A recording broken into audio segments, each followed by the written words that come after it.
Hey guys, welcome back to another edition of the Teed Up Podcast. This is episode 6. I'm your host, Aaron Quinn, recording live again from my garage. So here we are. Sorry about being late tonight, guys. I screwed up. I didn't have my mic plugged in. I realized it about 6 minutes or so, not even into the last one. So I'm going to delete that video. Sorry about that, guys. Total knucklehead move by me. Doesn't really matter though. Nobody was watching on YouTube. So here we are live again. Like I said, I'm over here on Periscope too. These poor suckers on Periscope had to watch me screw that whole thing up and then be silent for 10 minutes while I reloaded the podcast. So here we are. We're live. We're going to talk about all the games last night. Well, not all the games that were of interest to me last night. We'll talk about those, and then we'll look ahead to this weekend's games. I did want to mention to anybody that hasn't gotten a chance yet, go check out the emergency podcast we did yesterday morning. It's over on iTunes, Stitcher. It's up on YouTube. Check it out. It's just a quick rundown of my thoughts on the Eric Bledsoe trade. Again, Eric Bledsoe traded to the Suns for Greg Monroe and first round and second round protected picks from the Suns. I thought it was a good deal for both sides. We won't get into it too much here, but I just wanted to let you know there is it's pretty short podcast up. It's on iTunes, on Stitcher Radio, so go check it out, give it a listen, and then comment. Let me know your thoughts. Get at me on Twitter, get at me over here on YouTube. Let's get the comment sections rolling, and let me know what your thoughts are on on that move particular. And then when you listen to this podcast, let's get the interaction going. So let's jump right into this tonight here because I don't want to waste everybody's time. It's already past 7, so games are getting started. So let's roll right into it. Last night, huge game in the Eastern Conference between the Bucks and the Cavs. I said kind of in my emergency podcast that I thought this was a big game, more for the Cavs than it was for the Bucks, because the Bucks are going to be getting Eric Bledsoe, right? So this isn't the team that we're going to see the rest of the year that was playing last night. But it was a good test for the Cavs at home against what should be one of the top teams, a playoff team in the East. And the Cavs did it again, man. They win 124-119. They've been playing pretty well against these better teams, right? The games that they're dropping, they're 5-6 right now, but the losses are coming to teams that are not good teams. They're coming to teams that they should be beating, they should be handling. So a lot of people want to go out there and say, it's a lack of caring or a lack of trying by the Cavs. I don't agree with that at all. I think that their issues run a little bit deeper than a lack of caring against top-notch teams. Or like a carrying against bottom tier teams. I think it's a little bit more than that, but we'll see. But they are winning against some of the better teams in the league. So they did it again last night. Even with Giannis dropping 40 points, had 9 rebounds, and the guy's unstoppable. If you didn't get a chance to watch that game, or you haven't had a chance to watch the Bucks this year, I beg you, go watch the Milwaukee Bucks. If they are on TV in your local area, or if you have to buy one game a league pass, I think they're $6.99 a game or something like that. If you've got to watch a Bucks game, because the guy's incredible. I actually saw him in transition catch a ball in transition at the 3-point line. His feet were behind the 3-point line. He caught it. He took 2 steps. It wasn't a travel, and he made the finish. I've never seen anything like it. The Greek Freak is the perfect nickname for this guy. He's unbelievable. Last night he drops 40 points, 9 rebounds. Super impressive victory. I mean, he was just manhandling Jay Crowder in the post, really just doing whatever he wanted to him. He would fade away. He would take it to him, give him a spin move, just go up and over him. It was really bad. That's another thing I'd like to discuss here while we're on the podcast. I know a couple years ago, LeBron really stopped guarding one-on-one with the top talent on the other team, and I don't understand why. I don't know if it's a confidence issue on defense. He's clearly the best defender on the Cleveland Cavs.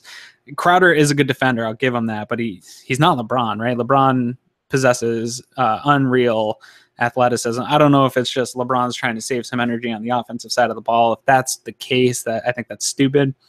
I think he should be defending the best player on the other team, and especially in this case where with Giannis, that's what I wanted to see. That's why I tuned in to watch. I did get to see Giannis go up against him on the other side of the ball. Giannis was guarding LeBron, and LeBron still put up 30. What do you have? 30 points, 8 rebounds, 9 assists. So nothing to laugh at over there. Giannis didn't do a great job of like locking LeBron down or anything. So anyways, that's another beef I have with LeBron. Come on, man. D up Giannis. The guy's an MVP candidate. You're the best player from your team. D the guy up. Let's see what you got. Love. I have been given. I've been kind of crapping on the Cavs for a few years now before the podcast about destroying Kevin Love's career. I was a huge fan of Kevin Love in Minnesota. Love the guy. I thought he was one of the best players in the NBA. And he went over to Cleveland. They just kind of changed his game, didn't really allow him to be the player that he was. Last night, you saw a little bit of who Kevin Love used to be, dropping 32 points, 16 rebounds. He really asserted himself last night. Cavs are going to need that if they're going to get back into the race in the East, which I do think they will at some point here. It's really early in the season. They have some clear issues, and we've talked about them on the podcast. I'm not going to get into too much detail on that tonight. We'll probably continue talking about that as long as they continue to struggle. But in order for them to kind of pull their way out of it, they're really going to need Love to be the second option. Dwayne Wade's just not that. D Rose is not that. The rest of the guys are role players. I don't even think when Isaiah Thomas comes back that he's going to come back to the player he was. It's something we've talked about here, something I'm probably going to continue to talk about until he proves it otherwise. But Kevin Love can be that guy, and they just need to allow him to do it. He's good enough to be a second option on any team in the league, so allow Kevin Love to do that. They do last night, 32 points, 16 rebounds. It's a heck of a game. The reason the Cavs won this game, though, I don't think they kept allowing the Bucks to get back in the game. It looked like the Bucks were going to really make a push at the end. They didn't. But really what stood out to me was the amount of times that the Cavs were at the foul line versus the Bucks. Yet Cavs made 33 out of 36 from the line. Bucks were 12 of 16. That's a huge difference. 36 trips to 16. That's 20 points. 21-point difference right there, and that's your ball game, guys. That's not a great strategy for the Cavs continue to win on. I know that's a big game to win. People are saying, maybe they've clicked a little bit, started to turn it around. That is not something I'm going to hang my hat on every night, that the Cavs are going to get to the line 36 times and their opponent is going to be 20 times less than they are. So I don't know if that's a great victory for the Cavs or not. They definitely, hey, any wins count. I say it in football all the time. It doesn't matter how the win happens as long as you win. So good for Cleveland. They get a big win. It pushes them to 5-6. Bucks are 4-6. So the Bucks really need Bledsoe here now more than ever. If the Cavs are going to continue to struggle, they really need to make that push. I keep talking about these teams in the East. No one seems to be taking, besides the Celtics, nobody seems to be taking this opportunity with the Cavs struggling to really assert themselves as a top-tier team. So can the Bucks be that? We're going to find out here soon. I think there's a good chance we see Bledsoe this weekend. I'm hoping. So we'll see what that brings to that team. It might take a little bit of time to gel, but they really need to start making a push because 4-6 isn't cutting it for a team with that much talent. It goes back to my conversation the other day. Jason Kidd, are you on the hot seat? I don't know, man. We'll find out. I think Jason Kidd should be on the hot seat as well as Ty Lue. So we'll see, guys. We're going to move on from that game because I've talked about the Cavs way too much already this year. We're going to go to a game that I wasn't really thinking that was going to be that much of a great game, but I had it up on League Pass and I ended up checking it out. It was the Knicks versus Hornets, and Knicks come out with a win here, 118-113. Pretty surprised by that because the Hornets have been playing decent basketball. I thought maybe the Hornets wouldn't have too much of a problem with the Knicks, but the Knicks, man, looking all right in the East, guys. The Knicks sitting at 6-4 with a 3-game win streak, and the Hornets dropped the last 3, moving to 5-6. So kind of sitting there in that middle. We've talked about that middle of the East right now, not looking super good. Quite a bit of parity there in the East. So Knicks moved to 6-4. Dropped Porzingis dropped 28 points. Dwight and Kemba each had 21 points.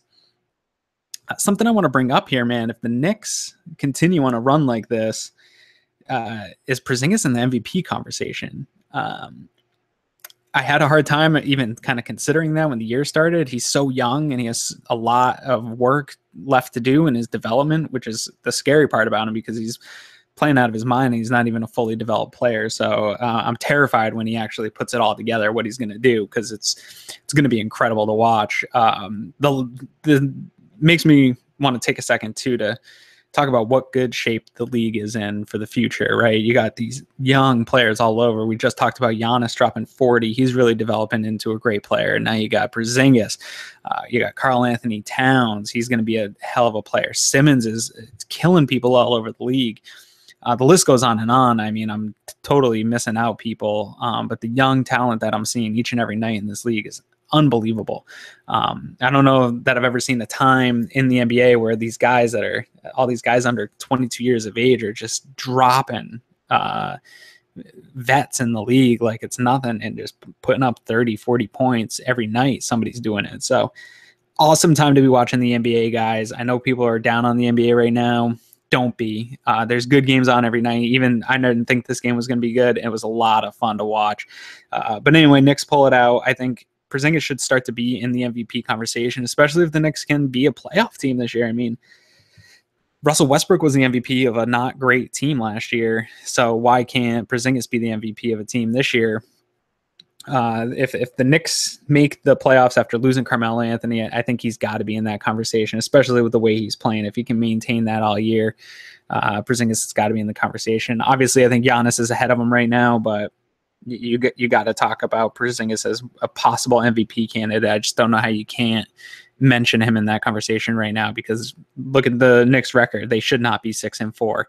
They're not a very good basketball team, and most valuable player means you take him off that team and they're definitely not, right? So just something to talk about. I'd love to hear your comments on whether or not you think Porzingis is an MVP style or MVP caliber player. I definitely think he'll win one, if not many, in the future in his career. The guy's just incredible. He's called the unicorn for a reason, guys. So another game I wanted to talk about from last night, we had the Spurs versus the Clippers. This is not a game that I got to watch. The West Coast games are a little bit too late for me most of the time, but I did catch the highlights of it this morning. Spurs won 120-107.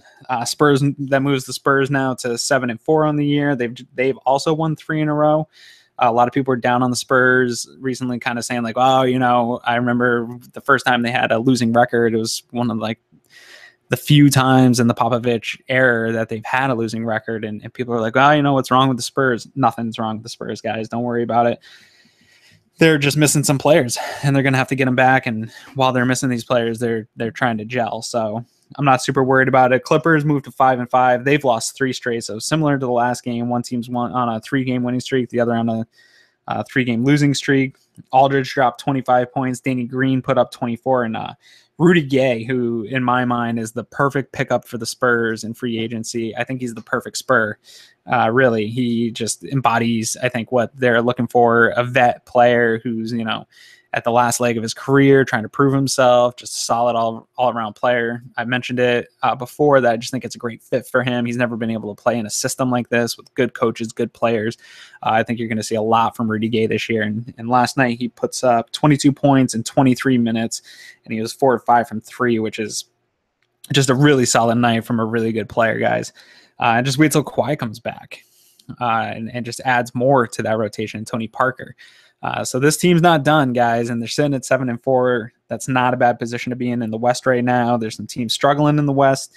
So the Spurs are looking good, man. And I always say, as long as Popovich is the coach, you cannot count them out. They're going to be in it. They're going to be a competitive team, even if they have bad shooting nights or a team doesn't look like we think the Spurs should look like.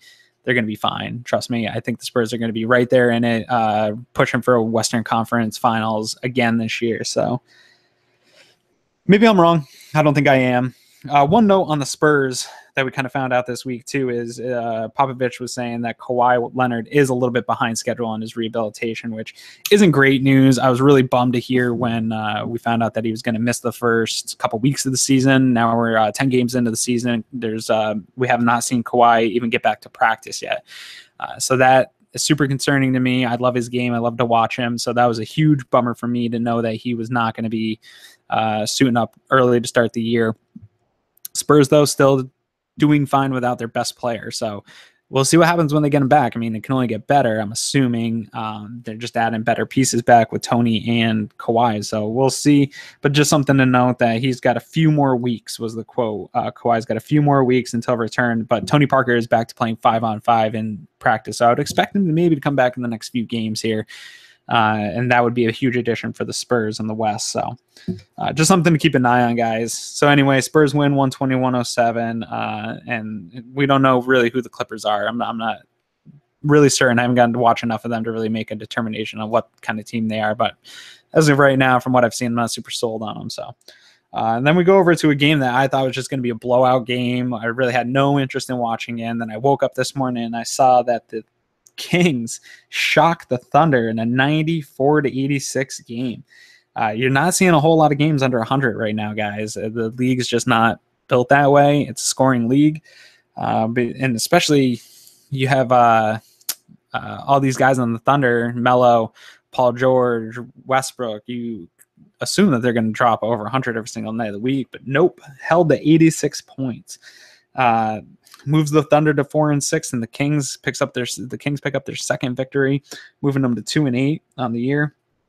Paul George is 12 points, Melo 16, Russell Westbrook had 20 and 12, and that was 12 rebounds. So not a huge night really from anybody, and not impressed. I'm not going to give too much credit here to Oklahoma City or to Sacramento. I mean, they definitely beat a good team, but I really am just not impressed with Oklahoma City right now.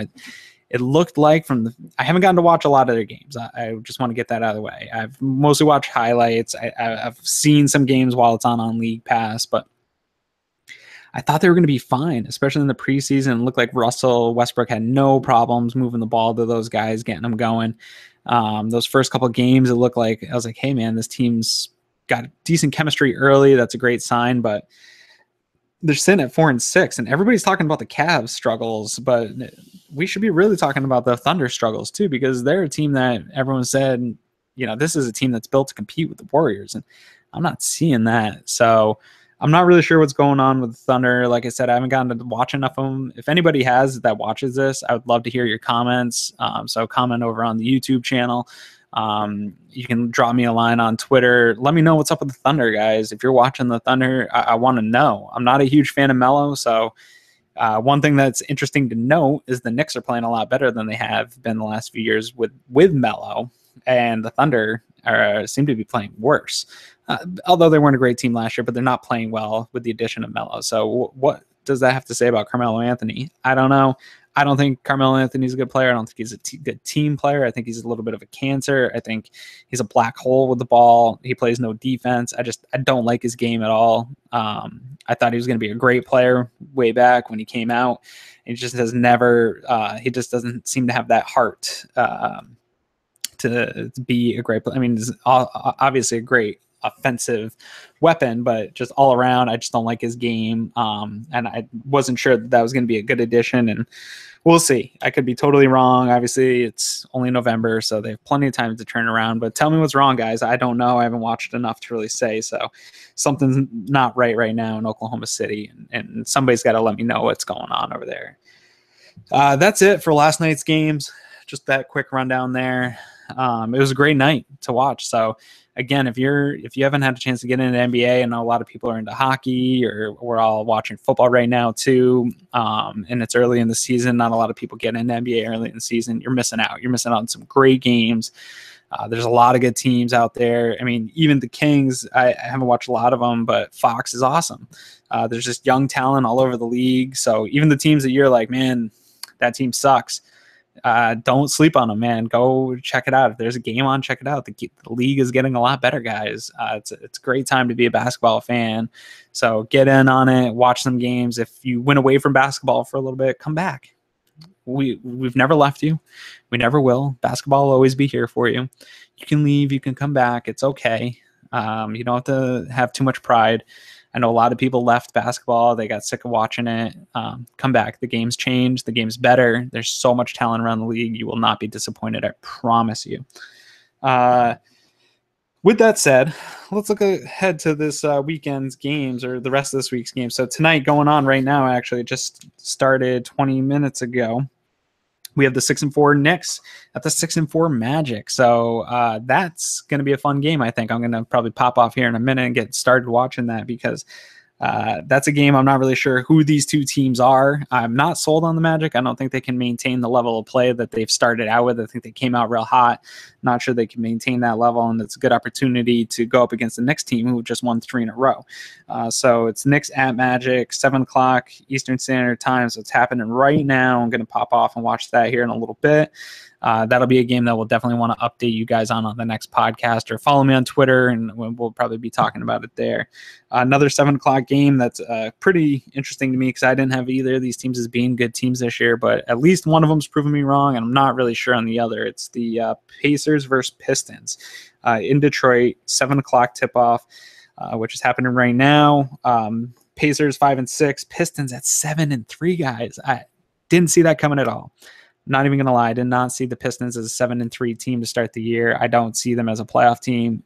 I guess they keep proving me wrong every week when I talk about them, but that's a game I'm gonna have to go watch. Pacers, I think, probably could have a couple more wins. Their offense is clicking. I really like what they're doing. They're another team that surprised me, but I think they might be a legitimate playoff contender, guys. I didn't have them as that going into the season, but I think if they keep moving the ball on offense and playing the way that they are, as the season goes on, they're going to break a lot of teams down. They're just making silly mistakes that are getting in their own way. So keep an eye on the Pacers. That could be a really fun game to watch, guys. Pacers, Pistons. And then this evening, 10:30 Eastern Standard Time, we're looking at the T-Wolves sitting at 7-3, going up against the Warriors at 8-3. I did see earlier this afternoon, Kevin Durant's not playing. He had like a hip contusion or something the other night. So no KD for the Warriors going up against the Timberwolves, who are playing really well right now. They lost a couple games when Jimmy Butler was sick, but here they're back at 7-3. Taking on the Warriors. I mean, that could be a nice little early swing game for the Timberwolves to get back up into that top tier. I mean, definitely something I'm going to try to stay up and watch. I probably won't make it. I'll probably have to watch the replay tomorrow, but definitely a good game tonight. Wednesday night, if you're not doing anything, check that out. Looking at the Thursday games, the only game that I saw of interest to me personally, which I've been wrong about this because there's been great games on all the time, but the only one of note was 8 p.m. Eastern Standard Time on TNT. The 5-6 Cavs take on the 8-3 Houston Rockets. I love the Rockets. I really like watching them. Definitely a game worth watching if you're just sitting around tomorrow night. Check it out. Thursday night TNT games. So if you got TNT, go watch it. It's worth it. We'll see if the Cavs can put together back-to-back wins against a really good Western Conference team. I'm not sure. It's going to be something to keep an eye on. If they've really turned it around, they're going to have to stack a couple wins here and get back on top of the East. So that one's worth watching. And then Friday night, 9 o'clock ESPN, Bucks Spurs. You got the 4-6 Bucks facing the 7-4 Spurs. This might be Eric Bledsoe's first game as a Buck. I don't know if he's going to be able to come in and play that quickly, but if he is, that's going to even make this game more exciting and more watchable. I wish Kawhi was playing so we could see Giannis versus Kawhi. How awesome would that be? Unfortunately, that is not what we're going to get, guys. But it's still going to be a really good game. You still got a top team in the West going up against a team that should have a better record than they do. And maybe they will once they get Eric Bledsoe in the rotation. But if Eric Bledsoe's playing, that makes that game even more watchable. So just that's really the only game Friday night. Then we got Saturday night. We got 8 o'clock Grizzlies versus Rockets. 8:30 76ers versus Warriors. I marked that 76ers versus Warriors. I really think the Warriors are going to just wipe the floor with the Sixers as far as the final scores go. But Sixers are the most entertaining team to watch right now in basketball, guys. They are just super fun. They're super athletic. There's just so much to be excited about if you are a Sixers fan. And this is just a good showcase for them against a really good team. They might be able to squeak it out. Who knows? But, I mean, I think the Warriors will beat them, but I had that game in there because right now, as far as League Pass goes, whenever I see the Sixers are on, I'm there. I'm tuning in. It's a super fun team to watch. I love Ben Simmons' game. I love Embiid's game. I love the way the role players are playing. The only thing I don't like is Okafor. He probably had one of the worst entries to a game as an NBA player I've seen in a long time. I think he hurt whatever trade value was there. Don't think there is any. He's got to get out of there. Totally different conversation to have, but check that game out. Again, that one's 8:30 Saturday night. And then Sunday, we got 3:30 game in the middle of football. You got the Raptors versus Celtics. Don't really have to explain why that's a awesome game, right? I mean, Celtics going against the Raptors is the top couple teams in the East. Again, I keep talking about one of these teams in the East needs to create some separation from the Cavs besides the Celtics. Like, the Cavs are struggling, guys. You have to push forward and really try to create some separation for yourselves and put yourselves in the top tiers. It seems like nobody wants to take that top tier at the East outside of the Celtics. it's not a good look for you guys. So this is an opportunity for a team like the Raptors to really assert themselves and say, hey, you know what, we're the second best team in the East or the third best team or whatever it is. I haven't seen it out of them yet. That's going to be a good test for them Sunday at 3. So we're going to leave it at that. I'm going to go watch some basketball. Another game that I didn't mention that's on tonight. Not one of my top games, but we got Lakers Celtics, which is always fun. Great rivalry, one of the best rivalries in all sports.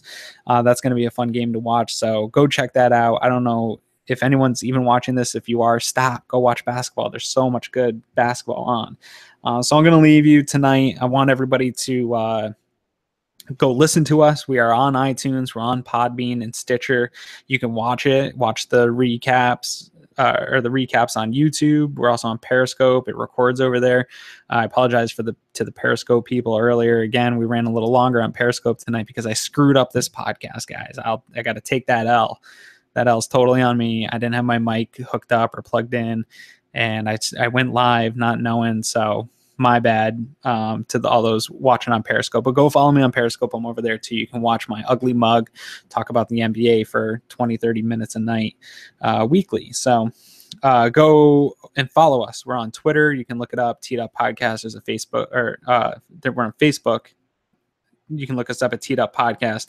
We're on Twitter at TD_UP_podcast, all over Twitter. So come talk to me. Come hit me up. We're also on Instagram now because I'm super hip, and that is at Teed Up Podcast. So go follow us again, Facebook, Twitter, YouTube, Periscope, iTunes, Podbean, Stitcher. We're trying to be everywhere, all over the internet, so you can get us no matter where you are. Come join us. Come join the conversation. If you know anyone, like I keep saying, you know anyone that wants to talk basketball, I'd love to have any guests on. We can make it really easy for you. You don't have to you don't have to be here where I am to do the podcast. We make it really easy. So NBA, I'd be happy to have anybody on. It's just a fun conversation. That's all we're doing here, is just trying to have fun. I'm not trying to take myself too seriously here, guys. I do hope people are enjoying it. If you are enjoying it, do leave a review on iTunes or on Stitcher or whatever.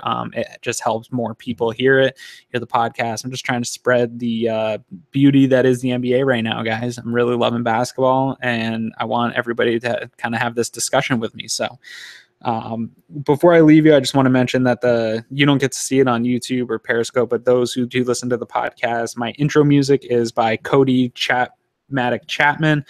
He's a dude I grew up with, super awesome guy. He makes killer beats.